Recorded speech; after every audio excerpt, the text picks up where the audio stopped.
today. With great joy, I like to introduce Dr. Theresa Rohr Kirchgraber. Um, she is a California native with a bachelor degree in chemistry from California State University, Long Beach, a medical degree from the Weill College of Medicine at Cornell, and a residency in internal medicine at University Hospitals of Cleveland. She has been a teaching faculty member throughout New York and the Midwest. She joined the faculty at the AU-UGA Medical Partnership in March of 2021, so we are very glad that she's here with us. She led efforts to improve the health of women with outreach programs, statewide collaborations, and influencing policy decisions. Her leadership positions have included being the first Hispanic woman to serve as president of the American Medical Women's Association and vice chair of the American Medical Association Women's Physicians Section. An inaugural fellow of AMWA, she has been the recipient of awards that include the Outstanding Woman Leader, Innovations in Medicine, Exceptional Mentor, IU Trustee Teaching Award, and she was named a Woman of Influence and Excellence in Advocacy. She is an internist with clinical expertise in caring for adults and adolescents with eating disorders, primary care for adults and adolescents, especially those with chronic conditions, including childhood cancer survivors. Her emphasis is on wellness and the prevention of disease. It's my pleasure to introduce Dr. Theresa Rohr Kirchgraber. Thank you. Thank you for that kind introduction. And I so appreciate the opportunity to be able to speak to you, especially virtually, because there's always more than one thing going on. So thank you so much for putting this together and for bringing women faculty together and allowing that networking to occur. Now, one of the things that we might talk about is just, let's kind of start first with what's the status of women in medicine? Where are we kind of across the country? Well, you know, great things are happening. We now are about 50% the entrance into medical school, and we have been since about 2017. But I want you to also kind of look at some of the data before. In 1970, we were less than 10%. 1995, you know, things got better. We were up to 37%. So good for us. We're kind of on the way. What happened back in the 70s? Well, we think Title IX had a lot to do with increasing the numbers and increasing the opportunities. Now, moving forward a little bit into what's the physician workforce look like? Well, it's kind of going along some of the same lines. About 35% of the U.S. physician workforce in the country are women, as compared to only about 5% back in the 1970s. We're getting there in terms of medical faculty, and from 13% in the 70s to about 41% now. Hooray, improvements. Probably where the big stumbling block is we're not where we should be in terms of academic faculty or major other leadership positions. So we still have some work to do. If it was just a pipeline issue, we'd be there by now. But so let's kind of look at a little bit, where are some of those roadblocks and how do we kind of build the bridge or get rid of them? So one that always comes up is work-family conflict. This is a picture of my oldest granddaughter, and I have a shirt for her talking about how she doesn't want to be a princess, she wants to be an astrophysicist. So yes, it starts fairly early. The work-family conflict always seems to come up. And in some ways, I kind of hate talking about family balance, etc. But you know, we have to. And we have to because of some recent studies that have kind of come out. You might have read this one. This study was done at the University of Michigan, and it specifically followed about 300 residents, 300 people in training, half men, half women, and they just looked at what did they do afterwards? Just curious. And it was really concerning. One, you know, that gender disparity, it starts kind of right out of the gate. It starts at the very beginning when you're done with training. What this study kind of found was that women physicians were more likely to either quit the practice of medicine or go into part-time work. And it was even more so and those women who had children as compared with men who had children.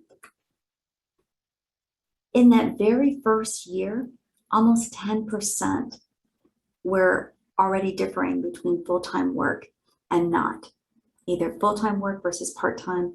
The number of men versus women was significant even after that first year of training.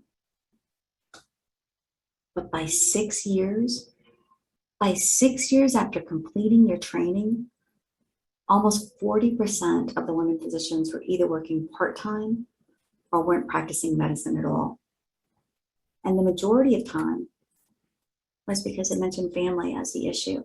I mean, I know one of my colleagues recently, she's fabulous. She's a wonderful clinician, really enjoyed teaching and education. And she quit. She quit partly just because COVID did a lot of damage and it really disrupted the childcare situation. And she just didn't feel that she could care for her patients and care for her family when she didn't have the backup or the support that she needed. So yes, indeed, it is the elephant in the room. It is something that we have to talk about.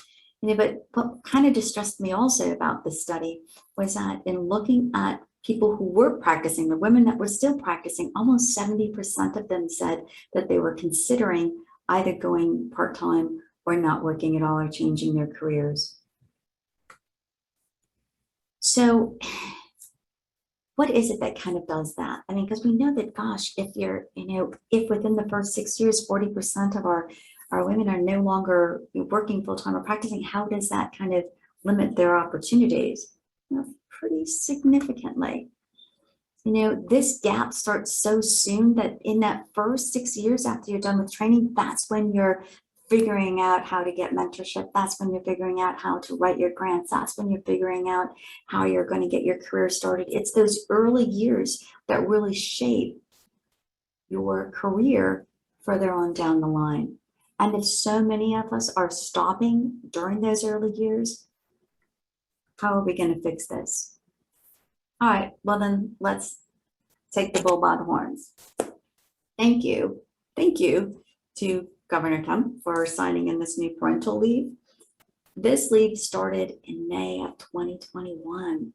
We've been having babies for a lot longer than that, but hey, thank you. Started in May of 2021, so that now any person who is employed by the state of Georgia does get 120 hours of paid time off when they have a child, when they either have a new foster child, a new adoption, a pregnancy, so a newborn. Hooray. Okay, folks, that's 3 weeks. 3 weeks of paid time off. And I want you all to kind of think back about, if you had children, when you had them, did you have paid time off? Or did you use up your PTO and your vacation time and lump it all together to try to get some time off? Yeah, what this doesn't address is family leave. We know that less than 12% of the working women in the country have paid maternity leave. Less than 12%. And there seems to be a relationship with those areas that have a higher percentage of paid maternity leave and the level of maternal and fetal mortality. Relationship? Most likely. Now, Georgia's not the only place. The state of Indiana, where I recently came from, does not have paid maternity leave. However, the institution, the IU, the school, decided that they would pay their employees for maternity leave. So hooray, we got a little bit of something. What this doesn't include, what this Georgia law doesn't include, is time off for family leave. Now, I know you say, I got FMLA. FMLA means that your job can't be taken away from you, but it doesn't mean that you get paid. Now, we know that there are many expectations of us, and some of those we put on ourselves.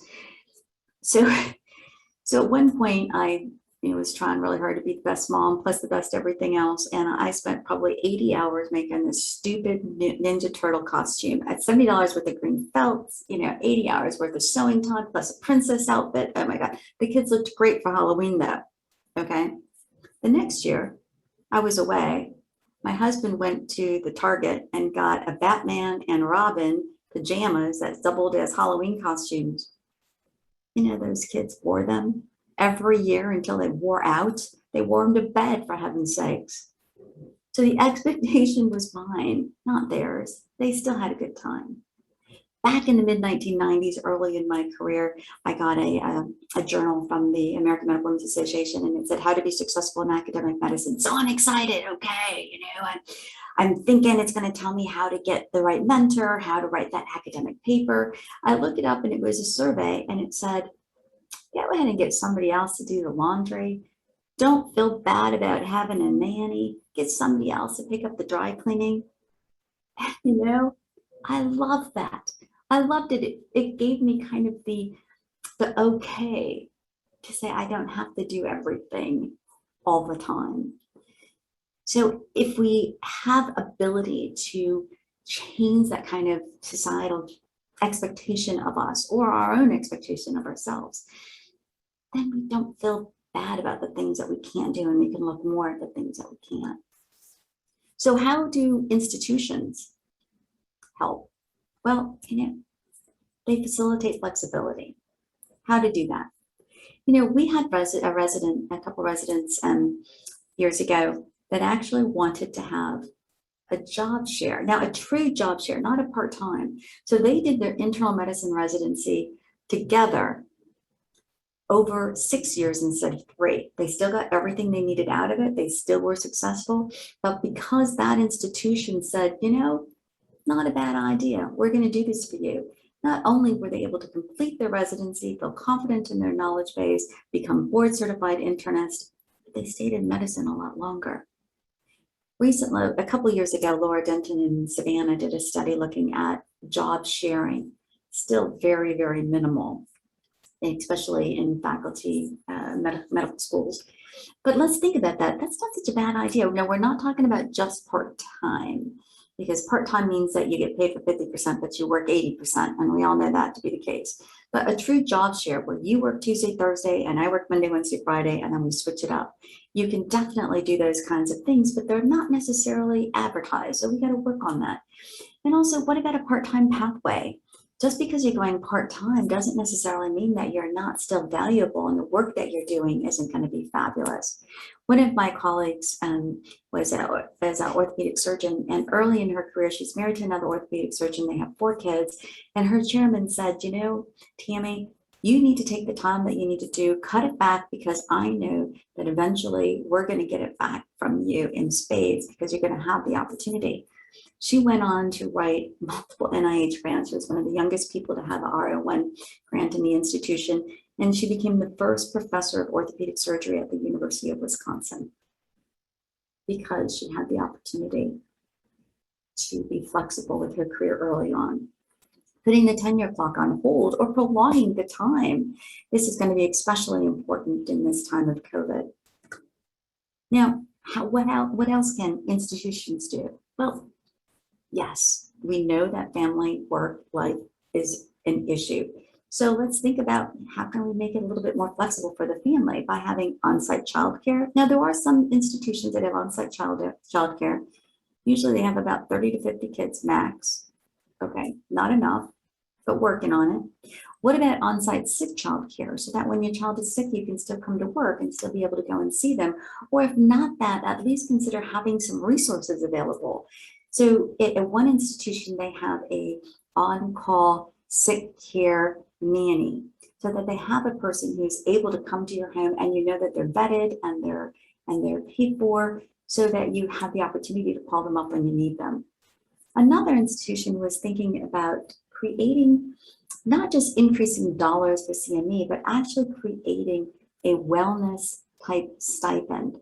Now, this would be $5,000 a year for every resident in their program. This was in the Department of Peds, and it would go for whatever they needed it to go for. Maybe it would be childcare, it might be the gym membership, it might be meal delivery or a house cleaner, but it gave those residents the opportunity to say, this is for my own wellness, this is for my well-being, and I'm not going to feel bad about it because I might as well use it or I'm going to lose it. There are definitely ways that institutions can help in terms of family flexibility. Now, I just heard a comment from Dean Hess about a person that they're trying to recruit and they're wondering about his spouse.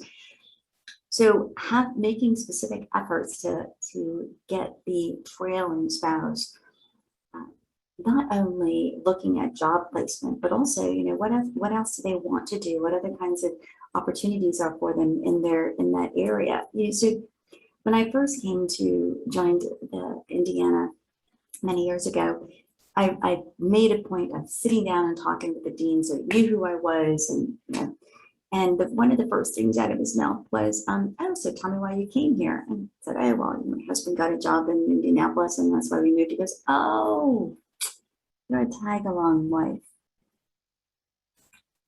No, I'm a freaking physician who comes along with years of experience. But just to immediately kind of tag me, "Oh, you're a tag-along spouse, you have to be here, so we don't need to spend that much attention to you." Yeah, no. We know that one of the major reasons for people leaving is because their spouse or partner is not happy. So helping them find the position that they want, helping them do that, the job placement, and even after you've been there for a few years, if your spouse's or partner's position is not going well, you're more likely to up and leave. So let's kind of work on that piece as well. I think I got the most information from my real estate agent. It's something that the HR committee could do, or the welcome committee. Where do I get my haircut? Where do I find the food that I want? There are so many other things that kind of come into play. All right, we got to talk about this one. Salary inequity. You don't believe me, do you? Okay, well, it was all supposed to have been fixed back in 1963, right? With the Equal Pay Act. Hooray, men and women have to get paid the same. You can't advertise for a job for a man versus a woman and say they're, at different salaries. Hooray, that was all taken care of. Okay, well, no. And this is also true for physicians. So in this study that was done in 2008 and was actually published in 2011, this was fascinating. They looked at every single trainee in the state of New York, and they looked at what their entry level salaries were going to be. And they allowed for or controlled for full-time, part-time, academic practice, et cetera, et cetera, et cetera. And lo and behold, the women coming out of training were by and large making almost $17,000 a year less than their male counterparts. $17,000 a year less than the male counterparts for the same types of jobs, for the same kind of positions, taking into account all those other things. Well, what do you think happens? And over the course of time, as your salary goes up by 3% or cost of living or whatever that is, over the course of time, you're going to lose almost $1 million in lost income. Not only the income, but the revenue that goes into your retirement funds, et cetera, et cetera, et cetera. Yeah. Okay, you're saying, "Hey, but that was then." No, this is now. This is physician income by age, gender, and this was from 2019 data. Every single area, almost every single age range, they're making less. So again, you're thinking, "Oh, but maybe that's just because, they're male dominated." All right. So this was a study that was just published in 2019, and one of my colleagues helped to put it together, where they looked at pediatricians. Pediatricians are 70% women. 70% women. They still, as of 2019, controlling for full-time, part-time, academic, private practice, et cetera, et cetera, et cetera, women earned about 76% of what their male counterparts earned, or about $51,000 less per year. Compound that with the retirement funds and on. In 2019, okay, there was a little bit of improvement. Some of the male subspecialty physicians, actually, they had been making 36% more than the female colleagues, and now they're making 33% more than the female colleagues. Okay, so that got a little bit better there. Still not equitable, but unfortunately, in primary care, it was kind of the opposite. So you give a little, you get you take some back. The primary care male physicians earned almost 25% greater than the male colleagues, up from 18% the year before. So knowing all of this, we started a program a few years ago called Negotiating the Divide, because we thought, well, let's fix the women. Women have to negotiate more. Women have to know what they're worth. They have to ask for it, and absolutely agree. Fabulous book, Women Don't Ask. I highly recommend it. Written by Linda Babcock and Laura and Sarah Lashever. Fabulous. Read it. We started a program in where we kind of went to women and brought the women together and taught physicians and scientists at various medical schools. And it did help. It did help because, you know, individually people would go, oh, you know, but I just am good at that. I just don't, you know, I hate to ask for it.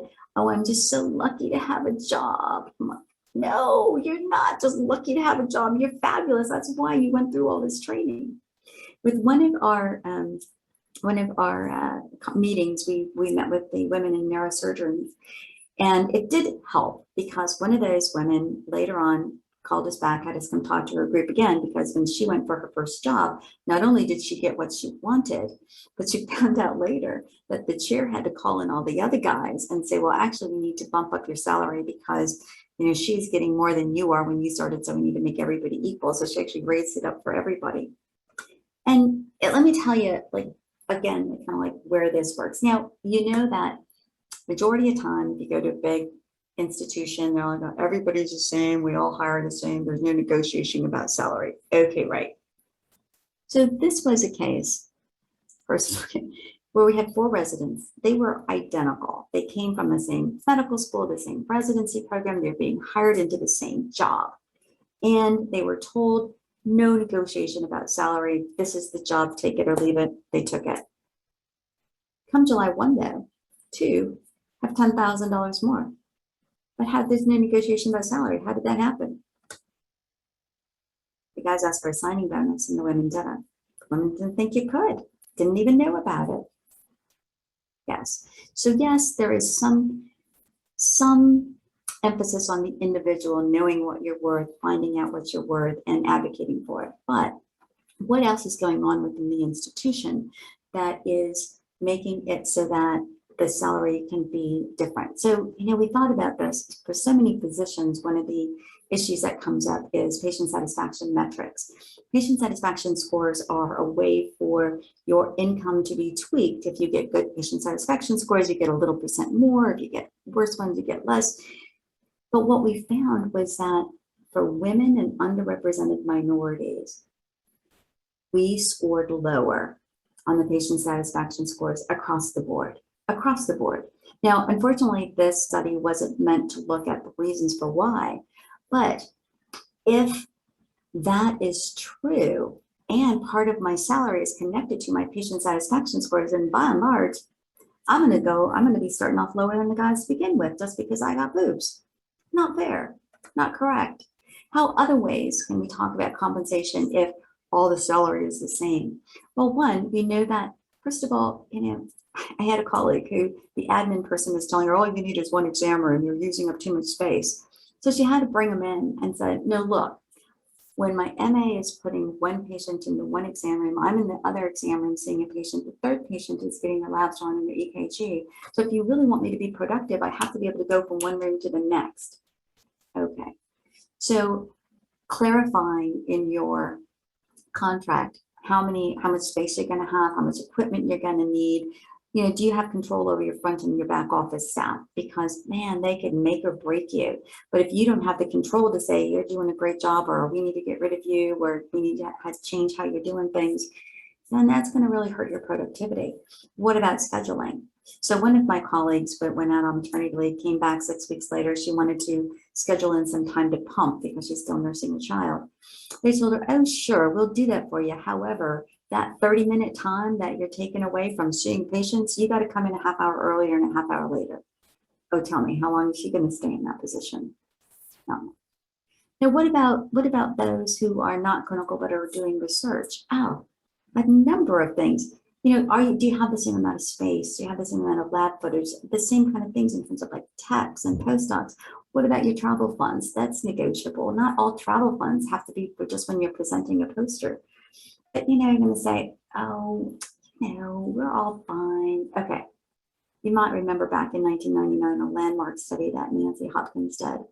So Nancy Hopkins is a professor who's doing some fabulous research at MIT, and she kind of looked around and said, huh, you know, I'm having a harder time being productive as compared to some of my colleagues. Why is that? And she started walking the halls and she said, huh, you know, it seems like these labs are bigger for the guys than for the women here. And so she went to her chair and was like, no, no, no, it's not true.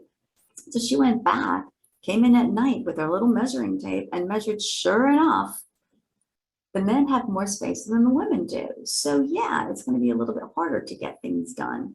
And that was a fabulous, fabulous study. And sometimes you have to have the data to show folks that there's an issue, that there's a problem. Rachel Katzenellenbogen is a friend who wrote a fabulous book on women rock science. And this was specifically because she felt that in being a physician scientist and doing significant research, there are just some steps in the way that we have to overcome, and we have to figure out how to do this together. So she wrote this fabulous book called Women Rock Science.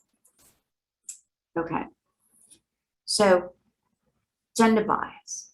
Oh no, none of us have a bias. We're all good. We're all really think strong and good thoughts. Agreed.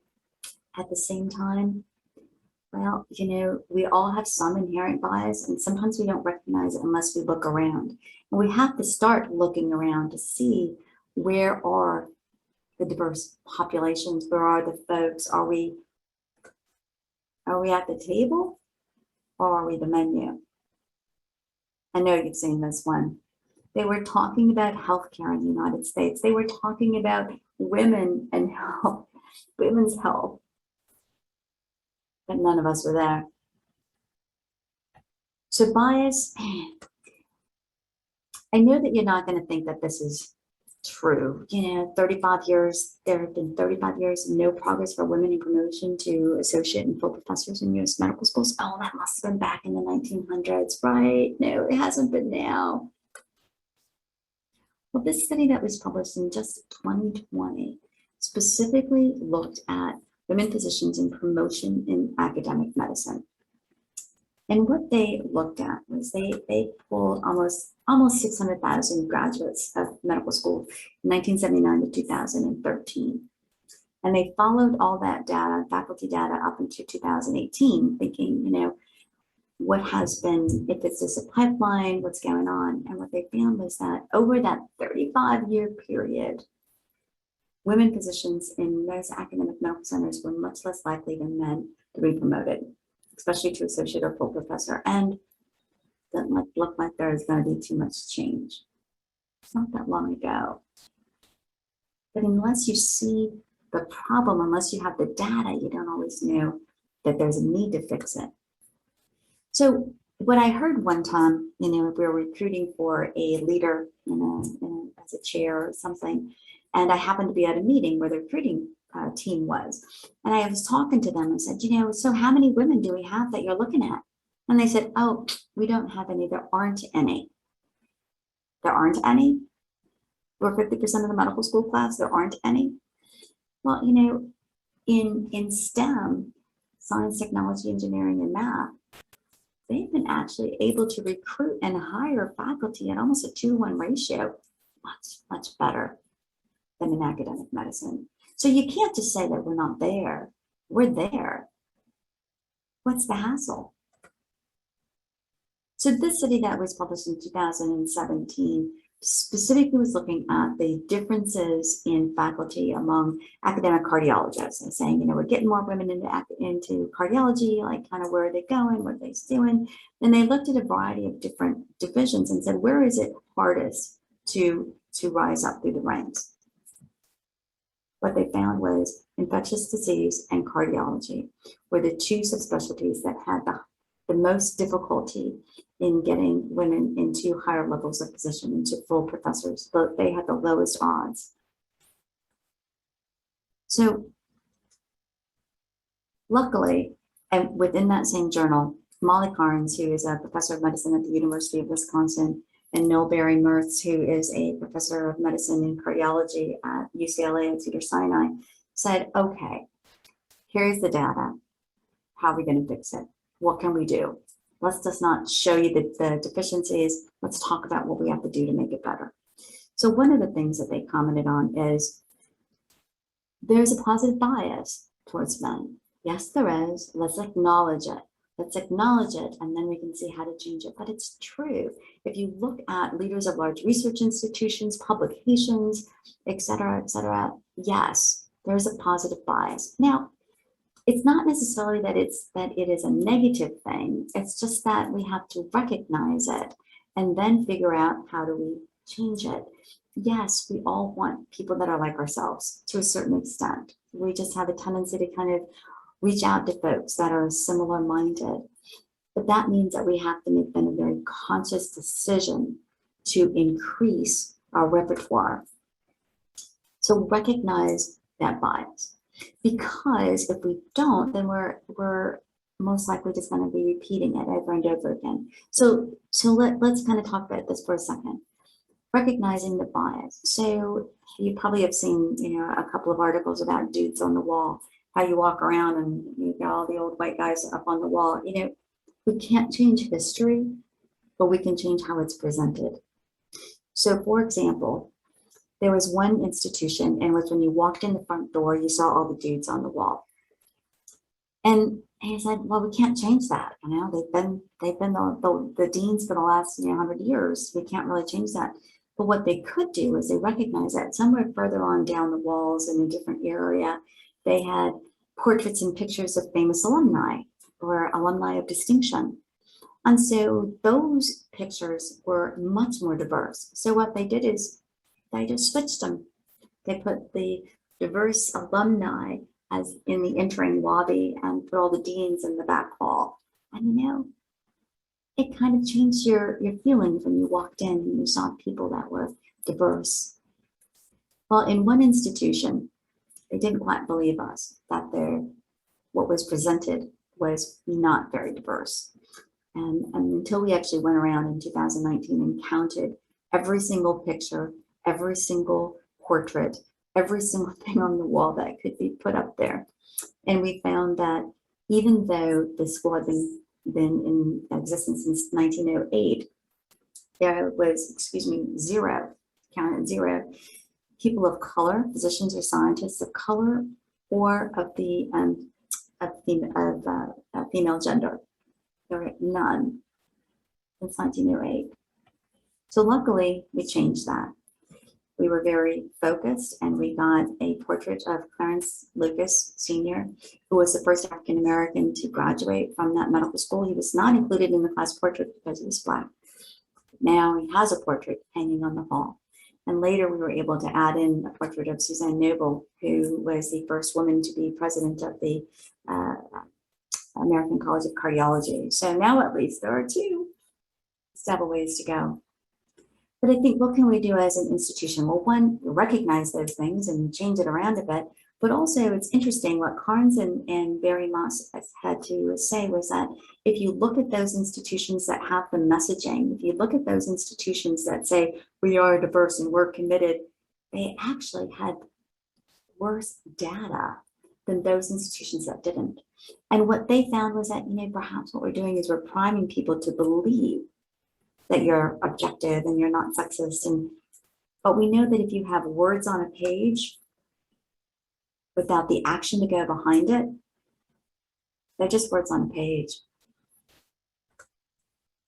So let's the last roadblock, harassment. Now, you notice I'm saying gender harassment, not sexual harassment, although sexual harassment continues to be a problem in many places and in many different fields.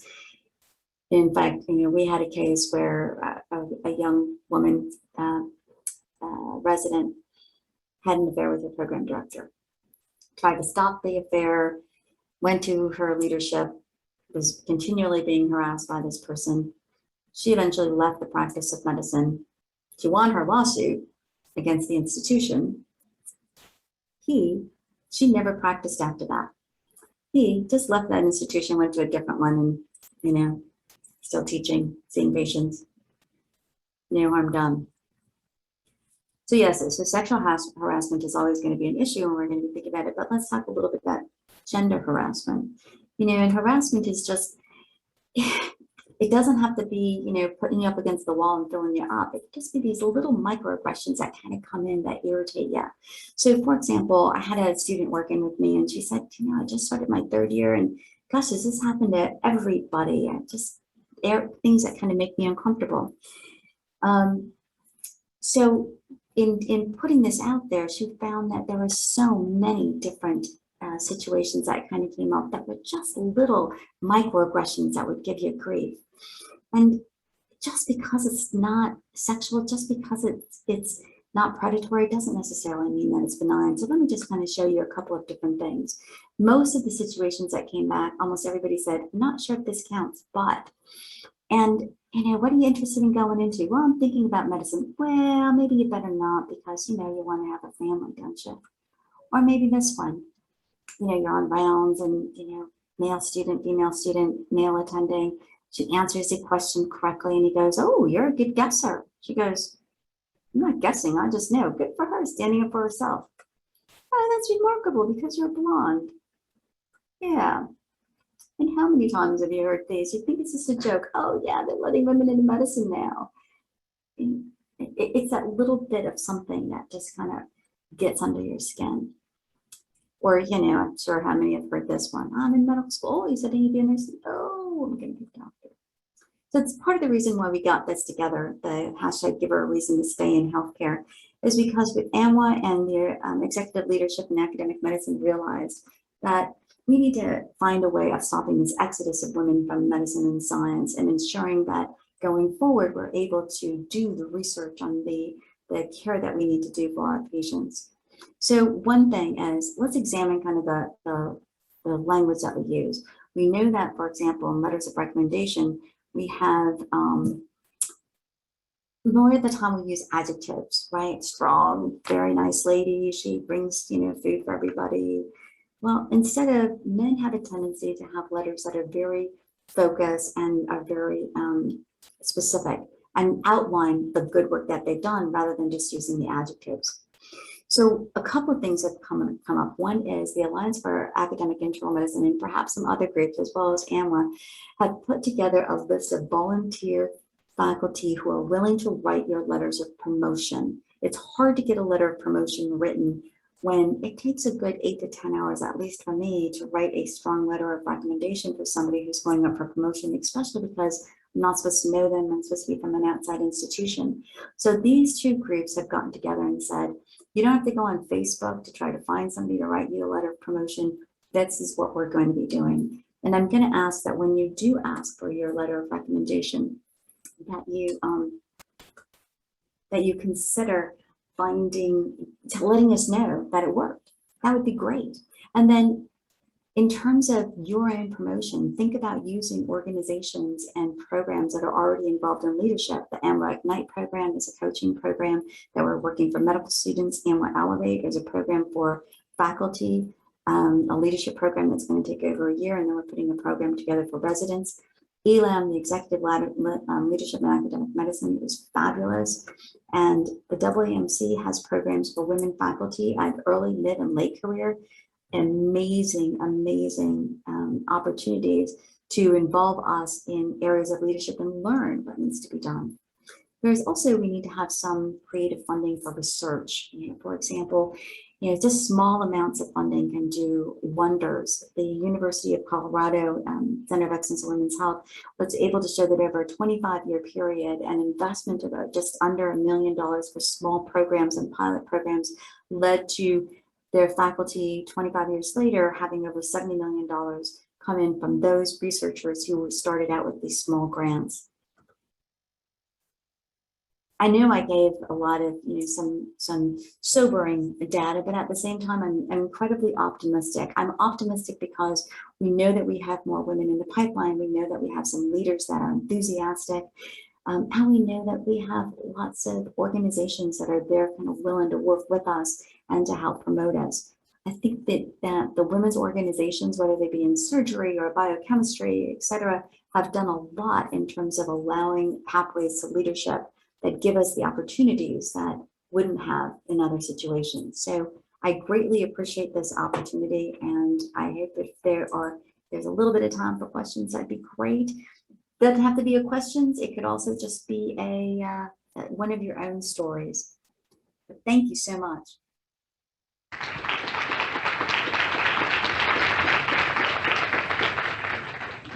Thank you so much. I invite everyone, if you have any questions or want to tell one of your stories, please step up to one of the microphones that we have, or if we have anything from Slido.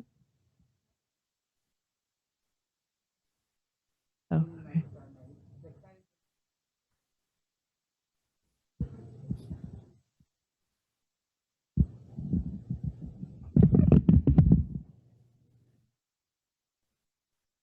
Hi, my name's Renee Page, and I'm here in Augusta, part of the OBGYN department. And I'm curious to know if you could expand on women's choices that are specialty focused, because you talked briefly about peds, which is 70% women. And my understanding is that family medicine falls in that category. And of course, OBGYN, it's not quite 70% yet, but I think we're kind of almost there. So I'm wondering if you can give us some more specialty related data. The last paper I saw from ACOG, unfortunately, underlined that women in OBGYN didn't achieve the level of chair the same way women did have, although underrepresented in pathology and anesthesiology. So if you could talk just a little bit, I guess that's a really big question. If you could talk just a little bit about specialty and what kinds of paths we can forge as we go towards professorship and chair positions. Thank you. Oh, you definitely have kind of hit the nail on the head. I mean, I think currently right now the data is something about 58% of OBGYN faculty are women, and that number is increasing. What's interesting is that actually, even in that field where women are becoming more dominant, the salary amount is lessened to begin with. So, okay, we're not going to talk salary, we're talking about how do you get to be chair. So one is making sure that your recruitment team is actively seeking out women.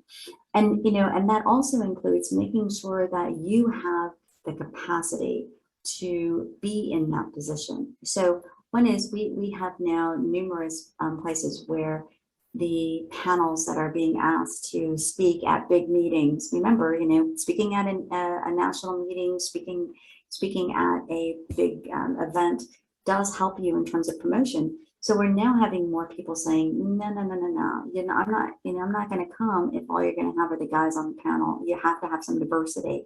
And that's one of the ways by us demanding. Number two is we need to get more folks going through some of these leadership courses so that they are eligible when it comes up for promotion. For example, I had one of my colleagues who was looking at a position, and I said, oh, Silk, you really got to go for that. That'd be great. She goes, no, Theresa, they just want me on their little list to say we tried to recruit a Hispanic person and she didn't want to come. So now let's kind of change the parameters a little bit. Let's also make it so that when you come to interview, one of the things that we did in one of my institutions was we made sure that somebody from GWIMS was there on every recruitment panel and every interview that came through. Because before we'd have somebody come through, we were trying to recruit this woman in bioethics, and she came through and it was like, she didn't interview with one woman. And it's if you are the recruitment or the selection committee and everybody on the selection committee has to be a professor or greater, that's already going to limit you then, isn't it? Because you don't have that many women professors in that field. So one, I think we have to kind of change some of the criteria that we use for the people who are doing the selection in the first place, plus allow for increasing opportunities, and then get rid of those folks that are creating a negative environment. Okay, let me just give you one short story. We had a very fabulous woman who was coming to interview. She's board certified in 3 different things. She was coming with research monies and doing incredibly phenomenal work, right? Everything is looking good. She sits down with her chair and the chair goes, well, I think it's going to be tough for you here. You're married, your husband's a doctor, and you have 2 small kids. Then she wasn't coming. Now, I know, I'm sure maybe he thought he was just trying to be nice, but yeah, that limited her because she decided, even though it was a step up, she didn't want to be in an institution where people didn't think that she'd be able to, handle it, especially from her chair. So yeah, there are so many different ways. I think being involved, on a personal level with ELAM or some of the other leadership groups, that can make a difference. But we also have to demand that folks are hired, and especially at all levels. But let's make it easier